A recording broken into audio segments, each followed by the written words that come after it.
pessoal, tudo bem? Aqui é a Prof. Sabrina com mais um vídeo para vocês.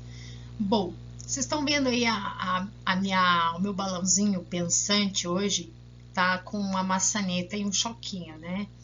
Então, e não sei se vocês viram, ontem eu postei um vídeo de 4 minutos e pouquinho com 6 testes de eletrostática. Então, eu realizei os experimentos ali, né? Também foi meu primeiro vídeo assim, editado não profissionalmente, porque a gente tá aprendendo constantemente aí, né? E eu estou tentando progredir, gente, progredir para vocês aqui, tá? Então, esses testes que eu realizei ontem é para responder essa questão aqui da maçanetinha, tá? Essa maçanetinha sempre é questionada, né? Por muitos alunos, sempre ela é questionada. Então, fica comigo, né? Assista até o final que você vai começar a ligar, né? As questões, os testes que eu realizei ontem com esse vídeo aqui, tá? Então, a primeira coisa, e que no vídeo eu falei muito em eletroscópio, né? Eu falei errado, gente. Aquilo é um versório. É que eu tenho também eletroscópio e pretendo fazer aí para frente mais vídeos, né, correlacionados aí com a eletrostática. E falei 2 vezes eletroscópio, né, mas é um versório, né? Então ele é constituído basicamente de itens isolante e condutores, tá? Aqui no caso esse PVC, que é uma embalagem cortada de produto de limpeza, né, que é a base para ficar isolado da mesa. Aí tem a rolha, que também é isolante, prendido um prego, né, de baixo para cima para apoiar esse suporte aqui. Esse grampo aqui é aqueles grampos de pasta, tá? Então eu retirei, ele é um metal bem flexível, provavelmente alumínio. Não sei se é alumínio puro, mas pode ser. Uma coisa interessante que deve ser levada em consideração é a composição, né, dos metais. Os metais possuem ligações metálicas, né, em que você tem o núcleo atômico, que são os positivos, e os elétrons livres ao redor, tá? Lembrando que aqui a gente não vai falar de corrente elétrica, e sim de cargas estáticas, tá certo? Então, aqui a gente não está falando de corrente elétrica. O que acontece, né? A princípio, esse material aqui, ele tem cargas distribuídas dessa forma, assim, né? Tem positiva e tem negativa, tá? Em igual quantidade, porque os átomos do metal ali subentende-se que está em equilíbrio dentro do metal, desde que não seja submetida aí uma corrente elétrica para poder movimentar esses elétrons livres, tá? Então, primeira coisa, é diferente a corrente elétrica dessas cargas que a gente vai estar falando aqui. Bom, o primeiro teste, gente, eu tirei alguns prints aqui. O que aconteceu? Eu atritei o meu cabelo com a bexiga, né? Depois afastei, vocês veem aqui que aconteceu algumas coisas, né? O meu cabelo se repeliu dele mesmo e atraiu aqui na bexiga. E depois eu aproximei aqui do metalzinho do versório, tá? Então, a princípio, os materiais aqui era a borracha da bexiga, o cabelo e o metal do versório. E aqui a gente pode abordar processos de eletrização tanto por atrito como por indução, tá? O atrito é fácil entender, né? Agora temos que entender também aqui o processo de indução. E as forças aqui envolvidas, né, as forças de interação eletrostática, são de atração e repulsão. Então vamos ver aqui o passo a passo. Primeira coisa, né? Existe uma coisa chamada, uma tabela, né, chamada de série triboelétrica. Essa tabela, gente, ela foi desenvolvida experimentalmente através de testes, né? Então, existem diversas tabelas. O que eu procurei fazer aqui foi juntar todas essas tabelas numa só, porém, está faltando aqui o acrílico. O acrílico fica mais ou menos aqui perto do alumínio, tá? Porque se você pesquisar aí na internet, vai achar muitas tabelas e cada uma é diferente, com muitos itens, poucos itens, então eu tentei montar uma mais completa e acabei percebendo que faltou acrílico aqui. Tá? Ela serve para a gente descobrir, depois, quando a gente está tritando, né, quem que vai ganhar e quem que vai perder elétrons, porque a princípio todos os corpos que a gente utiliza, né, a bexiga, o cabelo, o metalzinho, todos estão neutros no começo, antes de atritar, tá?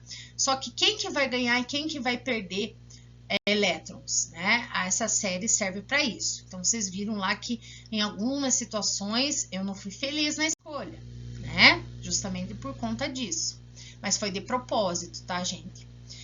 Então, aqui, no caso, depois do atrito, o que que aconteceu? O meu cabelo ficou positivo, né? Porque ele tá aqui, ó, cabelo humano.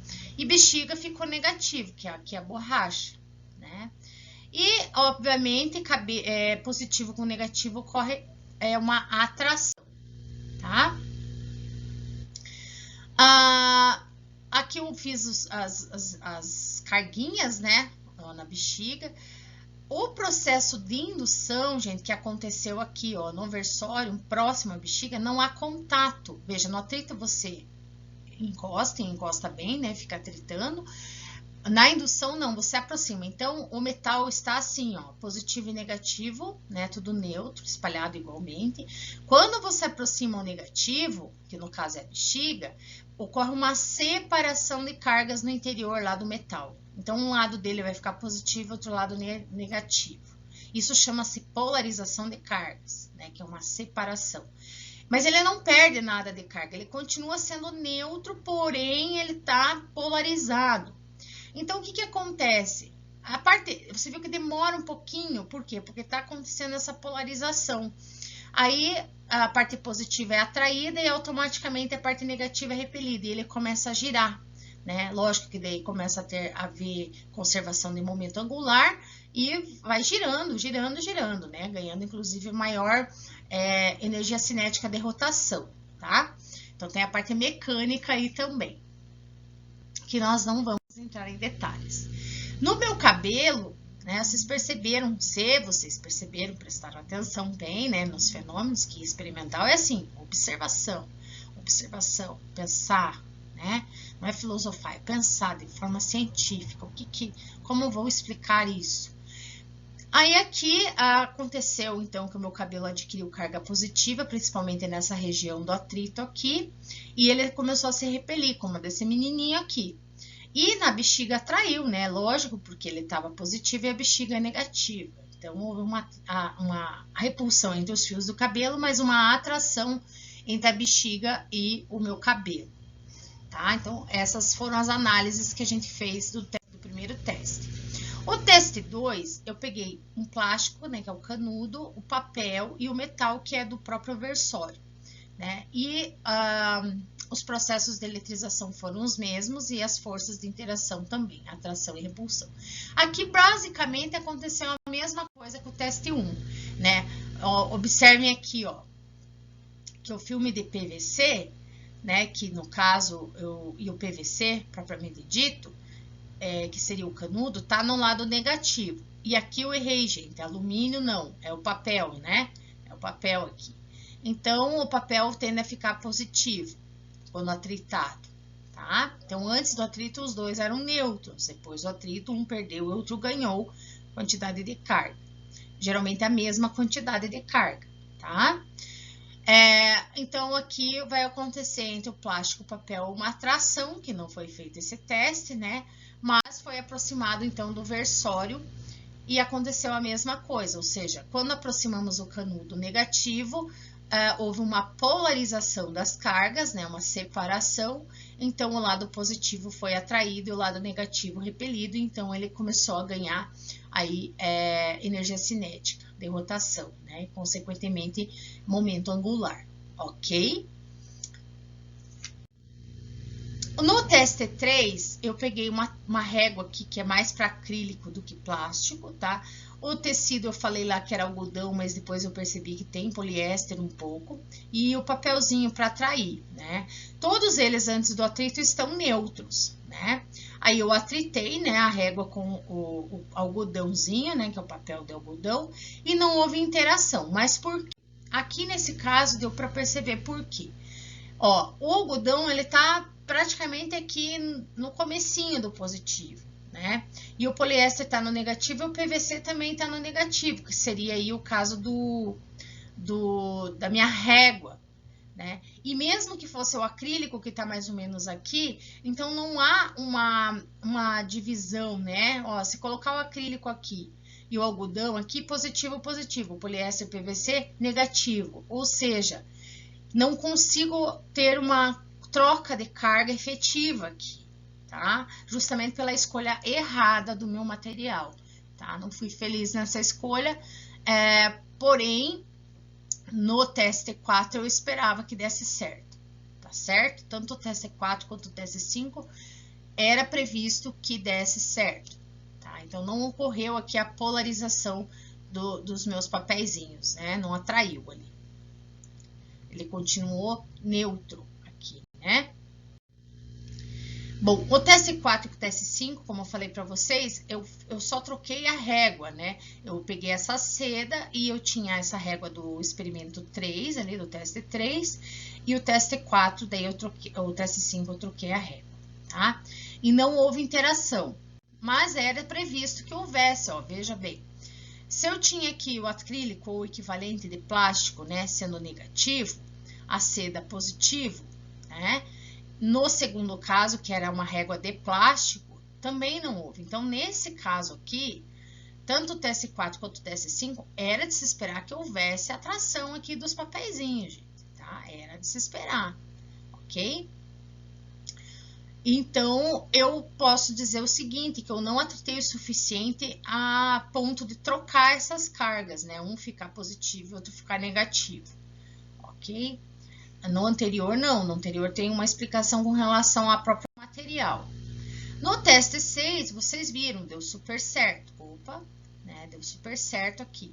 Porque eu peguei aqui o plástico, o canudo, a seda, que é perfeito esse casal, né? E aproximei do papelzinho. Todos eles, antes do atrito, estão neutros, ou seja, igual carga positiva e igual carga negativa. Tá? E aqui aconteceu, no caso, 3 processos de eletrização, atrito, indução e contato. E as forças que a gente observou também foi de atração e repulsão. Então, vamos por parte.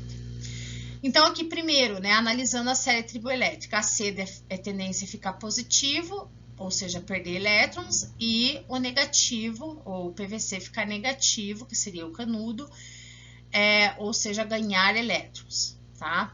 Então, aqui o meu papelzinho estava neutro, né?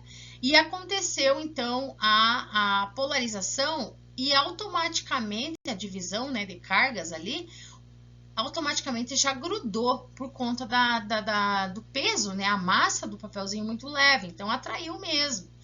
Atraiu ao ponto de grudar o papelzinho, né? Então, o que aconteceria se a gente esperasse? Alguns até caíram ali no momento, se vocês voltarem lá e assistirem, né? Vou deixar aí para vocês assistirem. O que acontece se a gente esperar? Então, às vezes na sala a gente faz com canudinho, com bexiga e gruda nas paredes. E demora às vezes cair. Tudo depende de quanto de carga que caiu, tá certo? Então, aqui no caso, a gente tem o seguinte... Antes do contato, né? Agora a gente tá falando do contato, porque os papeizinhos grudaram no canudo, né? Então, antes do contato, eu tinha 1, 2, 3, tô contando as cargas do canudo, ó. 1, 2, 3, 4, 5, 6. Menos 6 que é 6 negativo, né? Carga negativa, 6. E isso aqui é um valor hipotético, gente. Eu não sei quantas cargas tinha, mas eu tô colocando aqui como hipótese, tá? Só pra gente analisar bem bonitinho. E aqui o papelzinho, ele tem 1, 2, 3 positivas e 1, 2, 3 negativas. Então, ele tá neutro. Então, ele tem 0 Q, né? Então, menos 6 Q é o canudo, né? E 0 Q é o papelzinho. E houve um contato. Então, o que acontece depois do contato? Depois do contato, a tendência é haver uma troca de cargas entre os dois corpos, tá? E como que acontece essa redistribuição de cargas? Você tem menos 6Q do canudo, mais 0Q do papelzinho. Então, você tem no total menos 6Q.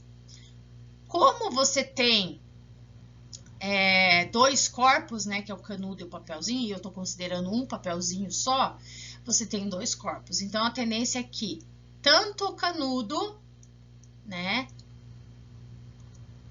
quanto o papel, um papelzinho, né, ganhe menos 3Q. Mas no total, o somatório é menos 6Q. Estão vendo? Aqui antes não era menos 6Q total do conjunto do sistema? Era menos 6Q, canudo mais papelzinho. Aqui também, ó, se você somar menos 3Q mais menos, né, 3Q, aqui, menos 3Q do canudo mais menos 3Q do papelzinho, você tem menos 6Q. Isso implica no quê? Implica num princípio de conservação de cargas. Um dos 5 princípios da física, né? Que não podem ser violados. Um deles é conservação de cargas. Você não pode nem criar nem destruir cargas elétricas. Ok? E voltando lá na maçaneta, né? E não é só na maçaneta, você sente isso ao pegar numa... Eu já senti pegando em contorneira, na própria lataria do carro, até passando a mão no pelo do meu cachorro. Já levei choque. Teve um dia aí que eu levei altos choques passando a mão no Elvis, né? Então, aqui no caso, essa ilustração é de um simulador da Universidade de Colorado, que chama-se PET Colorado, PHET. Vou deixar aí na descrição do vídeo também, ou no cards. Na descrição, né, esse tipo de link. Então, o que acontece? Você vai mexendo a perna dele, ele vai atritando aqui no tapete, e ele vai adquirindo carga negativa. Aí ele sobe essa carga negativa e quando ele encosta na maçaneta, ocorre uma descarga elétrica, né? Então, a quantidade de carga armazenada aqui é diferente da quantidade de carga armazenada no John Travolta aqui, né? Que é bem ele mesmo. É John Travolta, tá escrito lá. Então, o John Travolta, ele recebe, quem é da década de 80, 90, aí vai lembrar, 2000 também, mas acho que a maioria não, né? Ele tem um potencial aqui, né, devido a essa quantidade de carga aqui nele, e tem aqui uma outra quantidade de carga, então ocorre uma diferença de potencial devido à quantidade de carga armazenada em cada um dos corpos. Então, a tendência é haver uma descarga elétrica, que é esse pequeno choquinho. Outro link que eu vou colocar aí na descrição é esse aqui, que ele coloca ligado em cada uma das superfícies, né, atritadas, um conector, né, um positivo e um negativo, e mede em quilovolts quanto de tensão é gerada aí pelas superfícies, ou seja, quanto de diferença de potencial é gerada devido à carga eletrostática, gente. Não estamos falando de corrente elétrica, tá? Porque ele mostra na indústria, principalmente processos da indústria, como pode ocasionar incêndios. Então, eu acho interessante vocês verem esse aí. Esse eu vou deixar também o link, tá no YouTube esse. Vou deixar o link aí na descrição do vídeo, tá certo? Pessoal, então conseguiram responder a questão? Gente, deixa seu like, se inscreva, compartilha, tá? Tô tentando deixar cada vez melhor aí para vocês, tá? E tô fazendo com muito carinho. Então, eu espero que ajudem a Prof crescer, tá bem? Um abraço a todos, gente. Muito obrigada. Fiquem com Deus.